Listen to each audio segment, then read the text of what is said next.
গত 14 মাস যাবৎ style craft সহ অন্যান্য গার্মেন্টস শ্রমিকদের যে বকেয়া বেতন, সেই বকেয়া বেতনের দাবিতে শ্রম ভবনের সামনে গত কয়েকদিন যাবৎ লাগাতার ভাবে তারা আন্দোলন সংগ্রাম করছেন। প্রথমত গার্মেন্টস শ্রমিকদের যে চলমান আন্দোলন, এই আন্দোলন করতে গিয়ে আমাদের লড়াইয়ের সাথী রামপ্রসাদ সিং গত পরশু প্রয়াত হয়েছেন।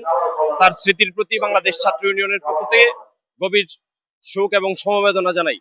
আপনারা জানবেন যে গত 14 মাস যাবৎ স্টাইল ক্রাফট সহ অন্যান্য গার্মেন্টস শ্রমিকদের যে বকেয়া বেতন, সেই বকেয়া বেতনের দাবিতে শ্রম ভবনের সামনে গত কয়েকদিন যাবৎ লাগাতার ভাবে তারা আন্দোলন সংগ্রাম করছেন এবং সরকার, শ্রম ভবন, শ্রম মন্ত্রণালয়ের কাছে তারা দাবি তুলছেন যে তাদের যে 14 মাসের যে বকেয়া বেতন এবং ঈদের পূর্বে যে তাদের বোনাস, সেই বোনাস যেন ঈদের পূর্বে পরিশোধ করা হয়। কিন্তু শ্রম মন্ত্রণালয় সহ সংশ্লিষ্ট কর্তৃপক্ষ তাদের দাবি প্রতি কর্ণপাত না করে তারা অন্যভাবে শ্রমিকদের নিয়ন্ত্রণ করার চেষ্টা করছেন। বলছেন যে ঈদের পরবর্তী সময়ে তারা এই বেতন বাধা পরিশোধ করে দিবেন।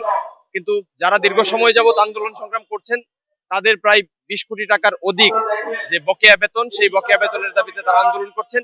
সেই আন্দোলন করতে গিয়েই প্রচন্ড তাপদাহে আমাদের শ্রমিক নেতা রামপ্রসাদ সিং প্রয়াত হয়েছেন। তার স্মৃতির প্রতি আবারও শ্রদ্ধা জানাচ্ছি এবং আমরা বলছি যে 14 মাস যাবৎ একজন শ্রমিক বেতন পান না। তার পারিবারিক অবস্থা, তার ছেলেমেয়ের শিক্ষাজনিত সংকট, চিকিৎসা সংকট সহ অন্যান্য বিভিন্ন সংকটে এই শ্রমিকরা তারা সংকটে জর্জরিত।